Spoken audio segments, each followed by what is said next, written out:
Hi guys, welcome back to the channel. Today I've got 3 replays in the Tier 8 Premium Mercenary Heavy Tank, the Brick. Now if you do like the video, as always, don't forget to like and subscribe down below as it really does help out the channel. And yes, the Brick. Someone asked, could you please feature the worst Tier 8 Premium Heavy Tank in the game, the Brick. Now, when this first came out, this tank was utter garbo. It was the worst thing that ever released. It was truly atrocious. Everything about this tank was utter garbo. I cannot state to you how bad this vehicle was. I 3-marked it back when it was dreadful. Back in 2017, 2018, something like that. I 3-marked it back then for the memes because it was that bad. The gun handling was shocking, the DPM was shocking. It was a real pain to use this tank, and it was only about 2k to actually 3-mark it, which was exceptionally low for a Tier 8 heavy tank, and it was utterly woeful. But they've buffed it hundreds of times since then, and it is a far better tank now than it ever used to be. Is it the best thing in the world now? Is it the tank that you must go out and get? No, because it's still not great, but it's not bad. It's a fully capable Tier 8 heavy tank now, and that's because the gun is utterly fabulous. This gun is utterly fantastic now because they buffed it to the point of insanity, to be perfectly honest. The armour is workable enough because they buffed the turret so it doesn't get auto-penned by everything anymore. And the E50 hull is pretty good for a Tier 8 heavy to be able to side scrape quite effectively like you're seeing here, and you can have a good time. So this gun is the old T44 gun, and it used to have 250 alpha with 190 pen, which was atrocious for a Tier 8 heavy, and 247 penetration on the premium, which meant that against Tier 9s and 10s, you struggled so badly to do anything.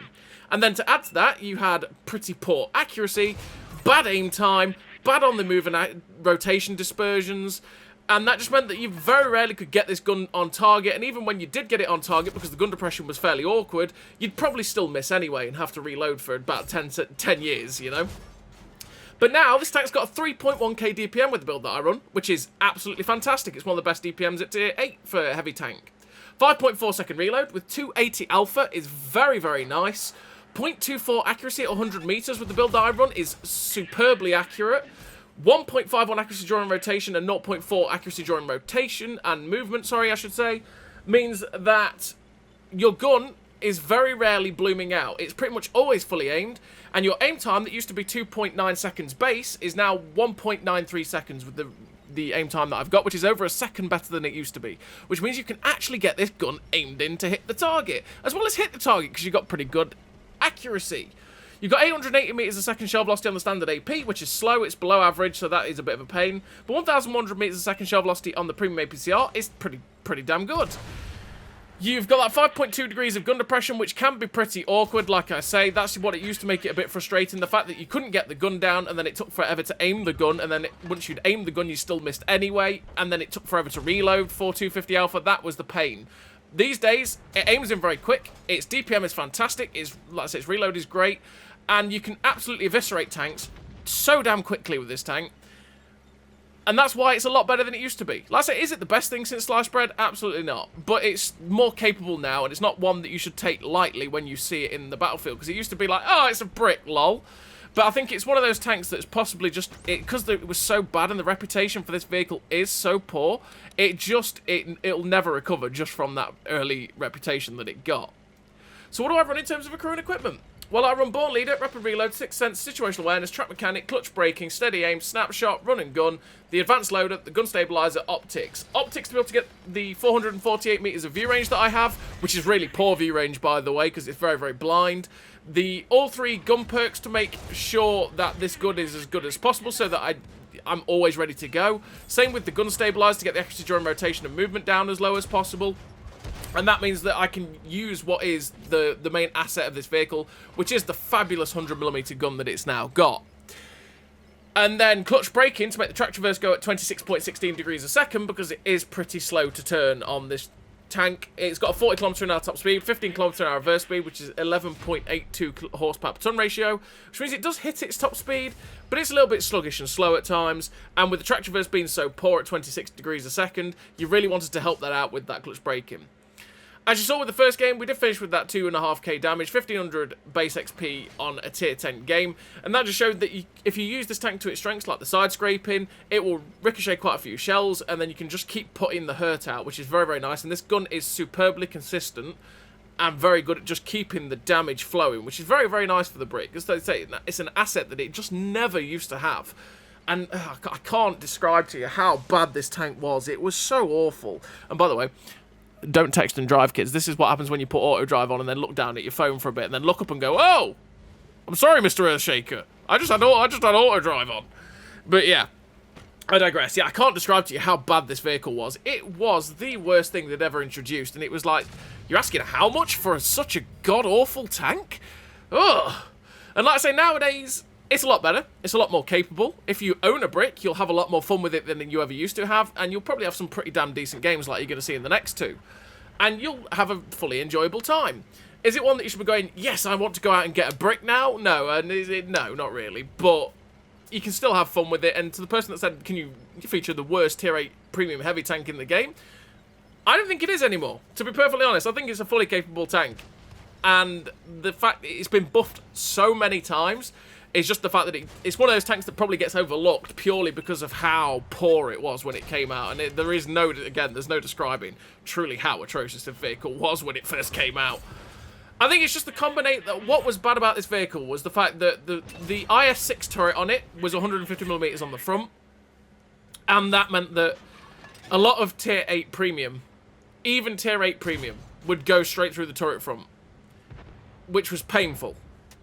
And then you had to face tier 9s and 10s, which would just butcher you. The whole armour works well enough. The lower plate gets penned easily, but that's because it's an E50 hull.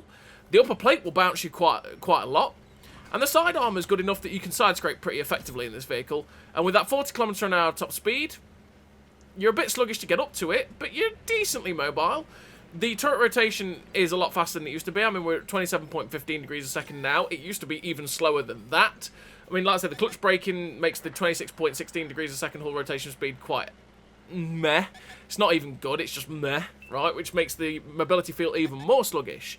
But I think it was the combination of the poor turret armour, meaning that it just got absolutely butchered through the front of the turret, mixed with the awkward gun depression at 5.2 degrees, mixed with 250 alpha, which is medium tank alpha, terrible penetration at 190 for a heavy tank at tier 8, and then 247, which meant that even against some of the tier 9s and 10s, you really struggled to go through them. And then it used to be like just over 7 seconds reload for that 250 alpha, which we've now got 5.4 for 280, right? And then the aim time was 2.9 base, and it was like 0.38 accuracy at base as well, which meant it was just awful. It genuinely was. It was truly a terrible, terrible vehicle for everything, because you were really awkward to be able to get the gun down on target. And then once you did, you had to sit there for about 10 years aiming the gun, because the accuracy during rotation and movement was far worse, which means that, like you're seeing here, even from full chat on the move, our aim circle is non-existent. We're just ready to go. Your aim circle would be massive, so you had to sit there and wait for the 2.9 second aim time to be able to fully aim in, for it to then, with the really derpy gun handling at 0.38, miss anyway. And that was just awful. But like I say, now, as you're seeing, it is perfectly nice. The armour works on it well enough if you put it in the right place, so if you side scrape and stuff like that. The bricks that are 10mm of spaced armour all over it are good enough to block HESH rounds and absorb the occasional heat round. And like I say, if you side scrape and put it in the right position, you can have a good time. And if you catch anything out in the open, 3.1k DPM, which is one of the best DPMs at tier 8, or one of the better tier 8 DPMs, I should say, for a heavy tank, means you can just trash tanks very, very, very quickly. And you don't struggle to pen them anymore, because 225 pen is fantastic. 285 pen goes through everything else that you struggled with previously. And yeah, the only real thing that you do struggle with is the fact that you've got this IS-6 turret, which means you've got 350 meters of base view range, which means you only get up to 448 meters of view range, which is utterly atrocious. It means you get out-spotted very, very easily, which is probably also something that was a little bit frustrating with it in the past as well, is the fact that naturally you got out-spotted, it took forever to aim the gun, it took forever to be able to shoot the gun, and then you'd miss anyway, and then probably get your engine damaged through the lower plate and set on fire, which could be annoying, quite frankly. It really could. Because it does have a 20% internal fire chance, which means, yeah, if you get shot through the front, it gets his transmission damage, which damages the engine naturally, and probably sets you on fire, so that's something to be very, very careful of in the brick. So as you can see in this second game, we're up to 3.2k damage, 571 assistance, and we've just had this T-32 come out of absolutely nowhere and start shooting us in the ass. And I'm like, no, I don't want 105mm rounds through my ass. It's not very pleasant. Trust me, it hurts. So we don't want that. So we start to side scrape off of the dead wreck of the T-34 that I'd shot, but I decided, okay, you know what, I'm going in. He could sit there hull down and there's still nothing I could do. So I'm going to get as close to this ridgeline as possible, which make it that possibly he could only see my turret. And as you can see, we're actually starting to get shots into the drive wheel of this T-32. He's still bouncing, and he's firing premium as well, which means he's got 268 pen, and he's still struggling with us. And we're just keeping this guy permatracked, which is something that this tank could never do in the past. And that is something that you want to do with the brick. If you can catch someone out, track them in place, and then just start pummeling shots into the drive wheel, and you will keep them permatracked. And because you've got that fantastic 3.1k DPM, yeah, it's going to go pretty well for you when you do that. We're at 571 assistance with 4.7k damage with 6 kills, so we've secured our Top Gun. We're going all Maverick on their ass, and it's a good time.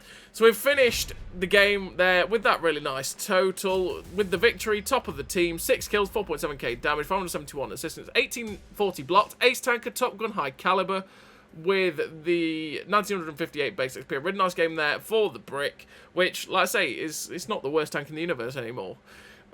Fully capable. I mean, that was the pain with the brick as well, is it didn't matter in the matchup. Quite literally, the matchup didn't matter for the brick. If you were top tier, you were still rubbish, and you were worse than a lot of the tier 7 heavies. The only thing that went in your favour is that some of the tier 6s couldn't pen you that easily. And that was it. Oh, goodness me. It was... Oh, God, it was awful. It really was an awful tank. If you never experienced playing the brick back when it came out, what, 6 years ago or whatever it was, I feel like it was 6. I feel like it was 2018. It wasn't 2017. I feel like it was 2018 when it came out. If you didn't experience the brick when it came out, oh my lord, you're a lucky boy or girl. And yeah, it just was bad.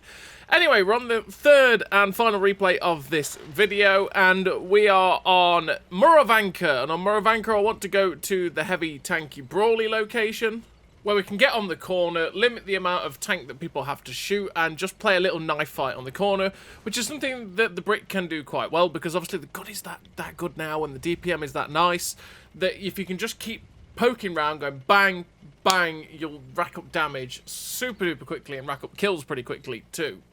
So as you can see with the mobility, we're generally going about 35 kilometers an hour, which is not that bad. That's fairly average. I always say that 35 kilometers an hour is what you'd expect from an average heavy tank in terms of mobility. Once you get beyond that, you're starting to go, oh, this tank feels it's starting to feel a bit more mobile, right? And that's where the more mobile heavy tanks come in. But we're going about 35 to 40, and that's quite nice. And we've come into this dip on Muravanka because you always want to try and take this corner if you can, because it means you can be more aggressive when you're attacking the the 2 line in general. It makes it a little bit easier to attack it because you can spot things that are a little bit further back and just keep damage flowing. So we get in, manage to take out the 2 tanks that were in here in terms of the Panther and the IS. The AMD 178B is doing, well, things I'm not quite sure. I don't think he realises my reload is quite as good. And we absolutely fluffed the shot. Well played me. That was dreadful. I think I basically pulled the trigger and went, I'm reloaded. Oh, wait, I'm not. And then pulled it a second later, and thus we missed. But we did manage to get a second shot in return to the AMD. Kind of sad that we didn't get to finish him off, which we would have done if we'd hit the first shot, but I'm a moron, and it is what it is. We're up to 1,842 damage, sorry, with 2 kills. And we drive around, oh no, that's a stock KV2. It's not a fail V2, that's just a stock KV2. And there we go, good night, Mr. AMD. Average roll there to finish him off. 3rd kill of the game. And yeah, that's a stock KV2. You can tell because the turret shape is different, and he's got the little 122mm derp gun. And I'm like, sorry, KV2. I'm just going to put you out of your misery, and we get rid of him. Also, it helps because, you know, he doesn't have to punish to do damage. He just has to splash us with HE. So we get a shot there into the SMVCC-67. I'm basically going to pull back because I've been making it very awkward for myself on this ridgeline where I've had to really overexpose to get the shots into him. But now I've pulled back a little bit and I'm using the ridgeline a little bit more carefully, a little bit more sensibly, generally, which means I can actually get the gun depression to shoot this SMV, and we finish him off for our 5th kill of the game with 3.8k damage. There's now a G-Row. It's like, hello, Mr. G-Row. Put a shot into him, but we start getting shot by something on the right, and it's a Black Prince. And the artillery is just being relentless. He kills our gunner, which means the gun is obviously more inaccurate. The turret traverse is worse. But we still get our top gun here, shutting down the Black Prince. The Ho-Ri 2's coming for us. Now, this guy isn't really going to struggle to pen us that much because he's got a very good gun. And he goes straight through our side there. And, oh, well, there goes the ammo rack as well. We put a shot into the side of the Ho-Ri 2, and I've got to pull back. But unfortunately, he puts a shot into my side, which then damages my... well, puts me down to 52 HP. The artillery is trying to finish us off. We've got that damaged ammo rack, which is something that does happen with the brick quite a bit as well as the ammo rack goes. And that means our DPM is terrible, and the RT is really trying to finish us off. The Achilles comes round. We snap a shot into the Achilles to finish him off, putting us on our 7th kill of the game, 4.7k damage. Waiting for this Ho-Ri 2 to possibly attack us. At this point, I'm just a sneeze away from dying. And this M44 is being relentless. But I decided, okay, there's only 3 tanks left. You know what? I might just push aggressively into the Ho-Ri.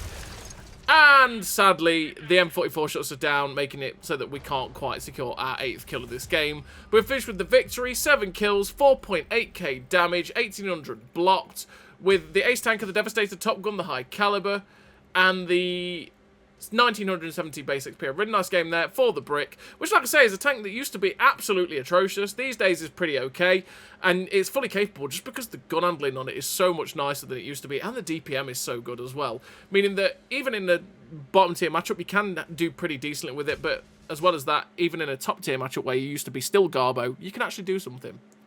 So as always, everybody, thank you very much for watching, and I'll see you next time.